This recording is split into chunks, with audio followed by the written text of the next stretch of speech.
جی break کے بعد programme میں دوبارہ خوش آمدید. ملک احمد خان بھچر صاحب اپوزیشن لیڈر پنجاب اسمبلی ہمارے ساتھ ویڈیو لنک پر موجود ہیں. ملک صاحب, آج جو سپریم کورٹ آف پاکستان کے 8 آنریبل ججز نے ایک اور وضاحت دی ہے الیکشن کمیشن آف پاکستان کو مخصوص نشستوں کے متعلق جو پہلا فیصلہ آیا جس میں تحریک انصاف کو مخصوص نشستیں دینے کا حکم دیا سپریم کورٹ آف پاکستان نے, پھر الیکشن کمیشن نے وضاحت طلب کی, وہ وضاحتی جو ہے خط اس کا جواب آنریبل ججز کی طرف سے ہے. اب ایک اور وضاحت آئی ہے اور یہ کہا گیا کہ اب مزید کسی وضاحت کی ضرورت نہیں ہے, جو فیصلہ تھا پہلا اس کے اوپر امپلیمنٹیشن ہو, اور جس الیکشن ایکٹ کی آڑ میں اس کو روکنے کی کوشش کی جا رہی ہے وہ سپریم کورٹ کا فیصلہ اس سے زیادہ معتبر ہے. آپ کیا سمجھتے ہیں کہ اس وضاحت کے بعد election commission of Pakistan Tehreek Insaf کو مخصوص نشستیں دے گی, یا ابھی بھی آپ لوگوں کی اپروچ یہی ہے کہ الیکشن کمیشن سے تحریک انصاف کے لیے کسی اچھائی کی, کسی بہتر فیصلے کی امید نہیں ہے؟ دیکھیں جی, الیکشن کمیشن آف پاکستان کی کریڈیبلٹی ہمارے نزدیک تو زیرو ہے.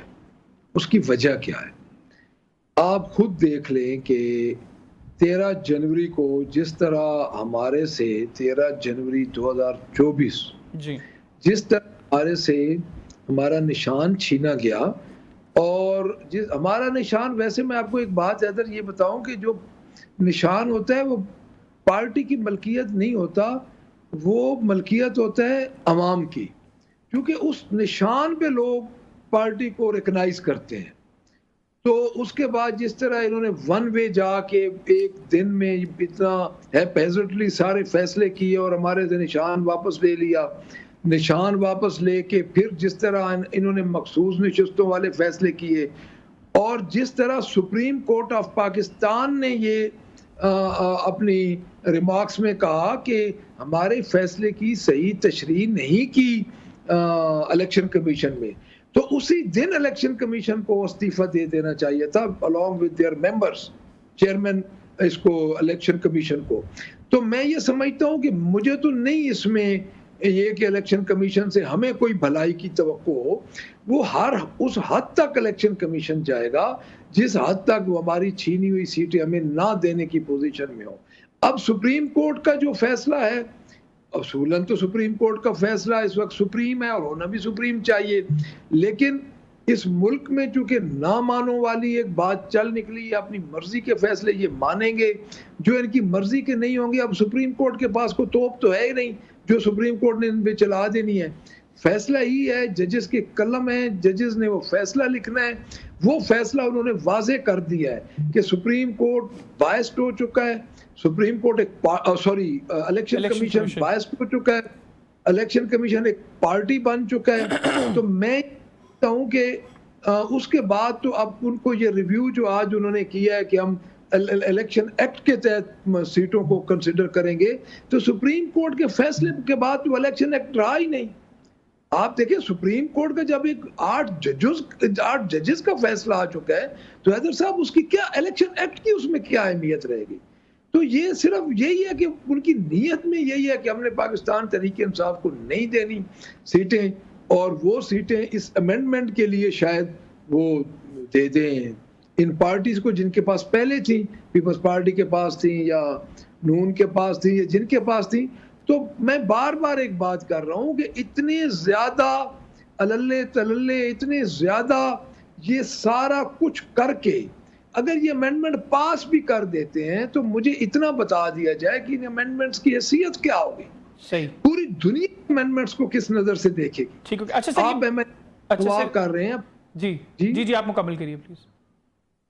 میں عرض کر رہا ہوں کہ آپ ایم این ایز کو اغوا کر رہے ہیں. کل مولانا فضل الرحمان صاحب کا ایک سینیٹر رات سے غائب ہے, انہوں نے خود پریس کانفرنس میں بتایا کہ 24 یا 16 گھنٹے اس وقت تک ہمارے سینیٹر کو واپس کریں. آپ یہ الیکشن کمیشن والے بحث پہ بھی جنگ لڑ رہے ہیں. آپ یہ اتنا اس کا کیا, اس سے کیا یہ کوئی اللہ کے آگے, یہ کوئی اللہ کے فیصلوں کے آگے یہ کوئی بند باندھ دیں گے؟ دیکھیں یہ کیا کر رہے ہیں. جس نے بھی کرسی مضبوط کرنے کی کوشش کی ہے, جس نے بھی امیر المومنین بننے کی کوشش کی ہے, آخر میں وہ خود ہی گرا ہے. تو یہ ایک کام چل رہا ہے. آپ نے ایک ظلم ایک جماعت پہ کیا ہوا ہے, آپ اس جماعت کو کرش کرنے کی کوشش کر رہے ہیں. لوگ تو کہتے ہیں کہ اس جماعت کو دیوار کے ساتھ لگایا جا رہا ہے, بلکہ میں یہ کہہ رہا ہوں کہ پاکستان تحریک انصاف کو یہ دیوار کے اندر چننے کی کوشش کر رہے ہیں. بٹ پورے پاکستان کی عوام اس وقت عمران خان کے ساتھ ہے. حیدر, آپ خود دیکھ لیں, ہمارے لیے جلسے سے لوگ جو نہیں نکلتے یہ کہتے ہیں, تو آپ کو پتہ ہے کہ صرف لاہور میں جب یہ احتجاج ہوا تھا مینار پاکستان والا, تو کتنے شیل یہاں پہ فائر ہوئے. یہاں پہ مور دین 3000 شیل انہوں نے لوگوں پہ پھینکے. تو جب لوگ نہیں تھے تو شیل کہاں ہوا میں پھینکتے رہے. یہ آپ ان کی ڈائری میں چیک کروا لیں, پولیس ڈائری میں ہے. آج یہ جو سپریم کورٹ کی وضاحت ہے, اس کی ٹائمنگ کو آپ کیسے دیکھ رہے ہیں؟ کیونکہ کچھ لوگ اس کی ٹائمنگ کو کوشچن کر رہے ہیں کہ پہلی وضاحت اس وقت آئی جب گورنمنٹ امینڈمنٹ کی تیاریاں کر رہی تھی, اب پھر ایک امپریشن تھا کہ آج شاید ڈرافٹ جو ہے وہ پیش ہو جائے گا, اور الیکشن کمیشن کا اجلاس بھی جاری تھا, اور آج فیصلے کی بھی امید تھی کہ فیصلہ آ سکتا ہے. گو کہ ایک امپریشن یہی تھا کہ وہ فیصلہ تحریک انصاف کے خلاف ہوگا, لیکن بہرحال آج الیکشن کمیشن سے ایک فیصلے کی بھی توقع کی جا رہی تھی. اب وہ اجلاس بھی الیکشن کمیشن کا پیر تک چلا گیا. تو یہ جو ٹائمنگ ہے, آپ اس ٹائمنگ کو کیسے دیکھ رہے ہیں؟ کیونکہ کچھ لوگ تو اس کی ٹائمنگ کو بھی کوشچن کر رہے ہیں. کچھ لوگ نہیں, سارا پاکستان کوشچن کر رہا ہے اس ٹائمنگ کو. اس کی وجہ یہ ہے کہ ایک پاکستان تحریک انصاف کو یہ توڑنے کے لیے اس وقت سارے یہ فسطائیت کے بت اکٹھے ہو چکے ہیں, پہلی بات.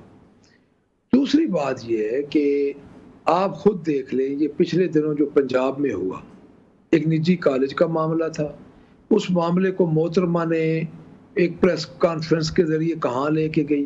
اچھا, اس میں بھی انہوں نے الزام سارا پاکستان تحریک انصاف پہ ڈال دیا کہ یعنی دنیا کا کوئی کام ہوگا اپنی بیڈ گورننس, اپنی نااہلی چھپانے کے لیے پاکستان تحریک انصاف پہ ڈالیں گے.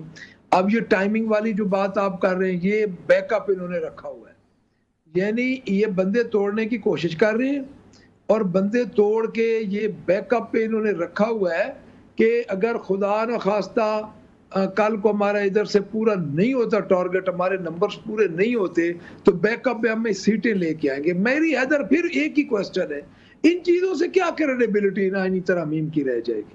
مجھے صرف یہ بتا دیں. یعنی یہ اس ملک کے ساتھ یہ کیا کرنے جا رہے ہیں؟ تو پھر اسمبلی کو گھر بھیجیں, سارا کچھ ختم کریں, اور جو ان کی مرضی ہے وہ سب مل کے 2-4 بندے کرتے رہیں. اس وقت پورا پاکستان تو 3-4 بندوں کے ساتھ گھرا ہوا ہے. تو سر, جو مولانا صاحب نے کل مولانا صاحب نے جو کہا ہے کہ اگر حکومت زور سے اس ترمیم کو پاس کرواتی ہے تو پھر ہم دیکھیں گے کہ ہم نے اسمبلیوں میں بیٹھنا ہے, اس پارلیمان کا حصہ بننا ہے, یا پھر ہم لوگوں نے کوئی اور اسٹریٹجی اڈاپٹ کرنی ہے. تحریک انصاف کیا پلان کری ہے اس حوالے سے؟ اگر گورنمنٹ کسی بھی طریقے سے یہ امینڈمنٹ پاس کروانے میں کامیاب ہو جاتی ہے تو آپ لوگ اسمبلیز میں بیٹھیں گے, یا آپ بھی مولانا صاحب کا ساتھ دیں گے اور کچھ اسٹریٹجی, جوائنٹ اسٹریٹجی اپوزیشن کی بنیں گے؟ پھر ڈیفینیٹ جو احتجاج ہوگا اس کی تو جوائنٹ اسٹریٹجی بنے گی, اس میں تو کوئی شک نہیں ہے. صحیح سمجھتا ہوں کہ لیکن اسمبلیوں کے معاملات جو ہے فیصلہ وہ ہماری کور کمیٹی ہے, پولیٹیکل کمیٹی ہے, وہ تو انہوں نے ہی کرنے ہیں. لیکن اس بات میں تو یہ کنسنسس ہے کہ ہمیں اس احتجاج میں تو ہم جائیں گے, ہم اس کو ایسے نہیں چھوڑیں گے. ہم کورٹس کے دروازے پہ بھی جائیں گے, ہم احتجاج سٹریٹ پہ بھی آئیں گے, باہر بھی نکلیں گے, ہر فورم پہ سول سوسائٹی کے پاس جائیں گے. اس کی وجہ یہ ہے نا جی, اس کی وجہ یہ ہے کہ یہ آپ لوگوں کے فنڈامنٹل رائٹ ختم کر رہے ہیں. یہ آپ ایسا کام کر رہے ہیں, پارلیمنٹ کے ایک نام پہ یہ اتنا بڑا دھبا لگا رہے ہیں. دیکھیں ان کے پاس اپنے 226-230 ممبر ہوتے, کر لیتے. اب یہ جو کام کرنے جا رہے ہیں اس اور اس کام میں اب بندوں کو توڑ رہے ہیں, بندوں کے ضمیروں کا سودا کر رہے ہیں.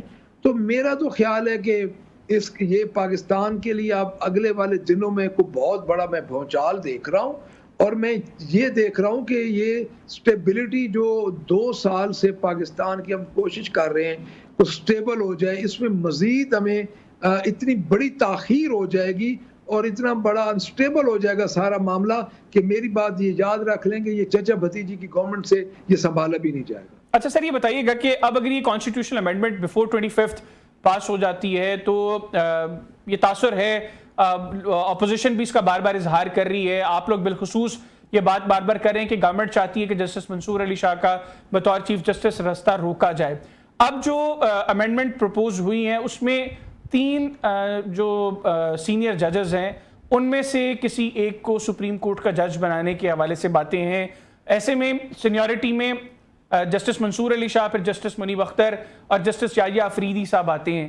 تو ویسے تو یہ المیہ ہے کہ اس ملک میں کہ جوڈیشری کے حوالے سے لوگ اوپنلی بات کرتے ہیں کہ فلانا جج فلانا پارٹی کو سپورٹ کرتا ہے, فلانا جج فلانی اپروچ کو سپورٹ کرتا ہے, لیکن جسٹس یحییٰ آفریدی صاحب سے متعلق سو فار ایسی کوئی بات نہیں ہے. اگر گورنمنٹ جسٹس یحییٰ آفریدی صاحب کو سپریم کورٹ کا اگلا چیف جسٹس بناتی ہے تو تحریک انصاف اس فیصلے کے اوپر کیسے ریاکٹ کرے گی؟ دیکھیں میری بات سنیں, ججز کی ذات پہ یا ججز کی جو اپنی انڈیویجول کیپیسٹی پہ تو بات نہیں کرنی چاہیے, اور میں اس میں تو نہیں جاؤں گا. میرا طریقہ کار کے ساتھ اختلاف صحیح.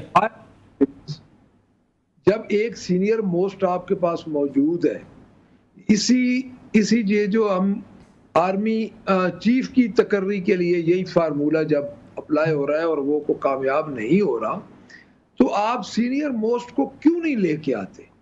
یعنی آپ کے پاس سینئر موسٹ ججز, یہ آٹومیٹکلی ہونا چاہیے کہ پتہ ہو کسی جج کو کہ میں نے اتنے عرصے کے لیے چیف جسٹس آف پاکستان بننا ہے, یا میں نے chief justice of Lahore high court بننا ہے, یا میں نے کسی اور صوبے کا چیف جسٹس بننا ہے. یہ 3 ججز والا فارمولہ دیکھیں, یہ عدلیہ کو متنازع کر رہے ہیں. اور ہمارے پاس جو کچھ بھی ایک ایسا ادارہ باقی ہے جس پہ ہماری توقعات ہوتی ہیں, جس پہ ہم یہ اپنی امید رکھتے ہیں, چاہے ہمارے خلاف بھی فیصلے آئے ہوں تو ہمیں امید ضرور ہوتی ہے عدلیہ سے کہ کبھی نہ کبھی ہمیں یہاں سے کوئی فیصلہ اچھا مل جائے گا یا انصاف ہوتا ہوا. آپ کے پاس اور تو ہے ہی کوئی نہیں, باقی تو سارے ادارے پولیٹیسائز ہو چکے ہیں اور اس حد تک ہو چکے ہیں کہ اب ان اداروں پہ اعتبار بھی نہیں رہا. تو اس ادارے کو کیوں برباد کر رہے ہیں؟ یعنی why 3 ججز؟ کیا آپ کو جو سینئر موسٹ جج ہوتا ہے اس کی کریڈیبلٹی پہ آپ کو کوئی شک ہو جاتا ہے؟ یہی ہیڈ ہنٹنگ والی بات ہے کہ آپ ان میں سے آپ نے چننا ہے. تو میرا خیال آپ یہ نہیں ہے, آپ ان میں سے تینوں ججز آنریبل ججز قابل ہوں گے, بٹ جب ایک جج چنا جائے گا تو ضرور انگلیاں اٹھیں گی. تو آپ اس پاکستان اس معاملے میں اس وقت افورڈ ہی نہیں کر سکتا. آپ کی اس وقت ہمیں چاہیے کہ پاکستان کو اکنامکلی ہمیں پاکستان کو سٹیبل کرنا چاہیے. یہ کن رفڑوں میں پڑ گئے ہیں؟ کوئی ایم این اے نکلتا ہے پشاور روڈ سے گرفتار ہو جاتا ہے, کوئی ایم این اے نکلتا ہے بیچارے گھر نہیں جا سکتے, ایم پی ایس. یعنی پھر اس جنرل الیکشن کو حیدر صاحب کروانے کا کیا مقصد تھا؟ نہ کرواتے, نگران گورنمنٹ چل رہی تھی, جس طرح اپنی مرضی کرتے رہتے.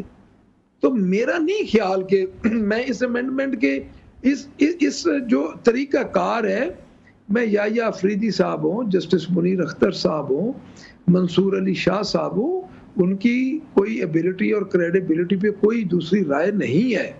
بٹ یہ طریقہ کار کیوں ہو؟ جب ایک سینئر موسٹ ہیں تو آ جائیں, اس کے بعد دوسرے آ جائیں. تو میرا نہیں خیال, مجھے طریقہ کار سے ہمیں اختلاف. اچھا مجھے بھی بتائیے گا, آپ کے خیال میں ان آئینی ترامیم کے پیچھے, ویسے میرے پاس اب وقت کم ہے, میں کوئکلی 2-3 سوال کروں گا. مولانا صاحب نے کل کہا کہ اس ترمیم کے پیچھے ان کو محسن نقوی صاحب لگ رہے ہیں, تو تحریک انصاف کو کیا لگ رہا ہے اس ترمیم کے پیچھے کون ہے؟ مولانا صاحب نے بالکل ٹھیک کہا ہے جی, کیونکہ محسن نقوی صاحب کسی پولیٹیکل پارٹی کے تو وہ ہیں نہیں, آپ کو بھی پتہ ہے. کیئر ٹیکر سی ایم رہے اور اس کے بعد بن گئے انٹیریئر منسٹر. تو مجھے تو ان کی بات سے اتفاق لگتا ہے کہ یہ ایک پوری ایک فورس ان اس امینڈمنٹ کے ساتھ ہے. اور میں یہ سمجھتا ہوں کہ میں مولانا صاحب کی بات کو اور ریفائن کر دوں گا, وہ تھوڑا سا میرے خیال میں, چونکہ ان کا اپنا بڑے منجے ہوئے ہیں وہ, تو میں تو یہ کہوں گا کہ ان کے ساتھ ساتھ یہ پولیٹیکل پارٹیز اس وقت ان کے ساتھ کھڑی ہیں, کیونکہ ان کا ایک مقصد ہے کہ پاکستان تحریک انصاف کو کرش کیا جائے. وہ کس طرح ہوتی ہے, اور وہ ابھی ہو نہیں رہی. اچھا یہ بھی بتائیے گا سر کہ اب تحریک انصاف کے سرکلز میں آپ کے بہت سے اراکین آف دی کیمرہ یہ کمپلینس کر رہے ہیں کہ بیک ٹو بیک پروٹیسٹ جو ہے اس سے ہم کارکنان کے مورال کو ڈاؤن کر رہے ہیں. لیڈرشپ مین پروٹیسٹ کی کالز دے کے اینڈ پہ غائب ہو جاتی ہے, اس سے کارکنان مایوس ہوتے ہیں. ہم نے عاطف خان صاحب کو بھی پچھلے دنوں سنا, پھر بہت سے آپ کے اراکین آف دی ریکارڈ بھی یہ بات کر رہے ہیں کہ یہ بیک ٹو بیک پروٹیسٹ کا جو فیصلہ ہے یہ غلط ہے, اس کو ریکنسیڈر کرنے کی ضرورت ہے. آپ کیا سمجھتے ہیں سر؟ بات یہ ہے جی, یہ فیصلے ہوتے ہیں پولیٹیکل کمیٹیز ہیں, کور کمیٹیز ہیں, یہ کسی کا فرد واحد کا فیصلہ نہیں ہوتا. دیکھیں میں ایک چیز آپ کو کلیئر کر دوں حیدر, پاکستان تحریک انصاف 9 اپریل جب رجیم چینج ہوا تھا اس کے بعد سے آج دن تک احتجاج میں ہے اور اس پہ فستائیت جاری ہے. اتنا لمبا احتجاج دنیا میں کوئی پارٹی نہیں کر سکتی, اور جس طرح سٹینڈ کیے ہوئے ہیں لوگ, تو ورکرز کا مورال تو ڈی مورلائز تو ورکر نہیں ہے, مورال ان کا ڈاؤن نہیں ہے. صحیح, مورال ڈاؤن ہوتا, یہ ایک دفعہ ذرا چیک کر لیں کہ ایک دفعہ ایک جلسہ کرنے دیں, دیکھیں ان کے ساتھ ہوتا کیا ہے, شام تک ان کی گورنمنٹ ختم ہو جائے گی. پہلی بات. دوسری بات میں کوئکلی آپ کو یہ عرض کروں کہ یہ ذاتی رائے ہوتی ہے, کسی حلقے کے حوالے سے رائے ہوتی ہے, کسی علاقے کے حوالے سے رائے ہوتی ہے, بٹ ویسے ہمارا جو پولیٹیکلی پاکستان تحریک انصاف ہے, اتنے برے حالات میں تو پارٹیاں ٹوٹ جاتی ہیں, 10 بندے رہ جاتے ہیں ان کے پاس, اور ہمارے پاس تو 300 پارلیمنٹیرینز ہیں. تو ہم یہ کیسے کہہ سکتے ہیں کہ پارٹی میں کوئی رفٹ ہے, یا اللہ معاف کرے. لیکن بڑی پارٹیوں میں حیدر اختلاف رائے ہوتا ہے, وہ ڈیفینیٹلی ایک اب 10 بندے بیٹھ جائیں تو ان میں بھی ایک بات جو ہوتی ہے یونینیمسلی نہیں ہو سکتی, وہ اختلاف رائے ہونا اور بات ہے. باقی عمران خان کے ساتھ, بانی پی ٹی آئی کے ساتھ, پوری اس وقت جتنے بھی ہمارے پارٹی کے ورکرز ہیں, الیکٹیبلز ہیں, ریپرزنٹیٹیوز ہیں, M N As, M P As, senators, تنظیمیں, اور پورا پاکستان ساتھ کھڑا ہے. یہ تو پورا زور لگا چکے ہیں حیدر صاحب, ان سے تو کچھ بنا ہی نہیں ہے. بالکل ٹھیک سر, تھینک یو ویری مچ, آپ نے پروگرام کے لیے خصوصی طور پر وقت نکالا. ناظرین, opposition leader Punjab assembly Malik Ahmad Khan Butcher صاحب ہمارے ساتھ موجود تھے. تفصیلاً ہم نے ان سے گفتگو کی جو آپ نے ملاحظہ کی. پروگرام میں ایک چھوٹا سا بریک لیں گے, بریک کے بعد واپس آئیں گے تو پاکستان پیپلز پارٹی کے رہنما نوابزادہ افتخار احمد خان صاحب ہمارے ساتھ موجود ہوں گے. ان سے بات کریں گے کہ آج جو پاکستان پیپلز پارٹی کی پارلیمانی کمیٹی کا اجلاس تھا اس میں بلاول صاحب نے کچھ باتیں کی ہیں, وہ کیا ہیں. مولانا صاحب کے تحفظات کے حوالے سے بھی بات ہوئی ہے, اور مولانا صاحب سے ایک بڑی امپورٹنٹ میٹنگ بھی بلاول بھٹو زرداری صاحب کی ہوئی ہے. اس میٹنگ میں مولانا صاحب کے تحفظات کو کس حد تک بلاول صاحب نے دور کیا ہے, اور یہ جو کانسٹیٹیوشنل امینڈمنٹ ہے اس کے ٹیبل ہونے کا امکان کب ہے. بریک کے بعد ڈسکس کریں گے, کہیں نہ جائے گا.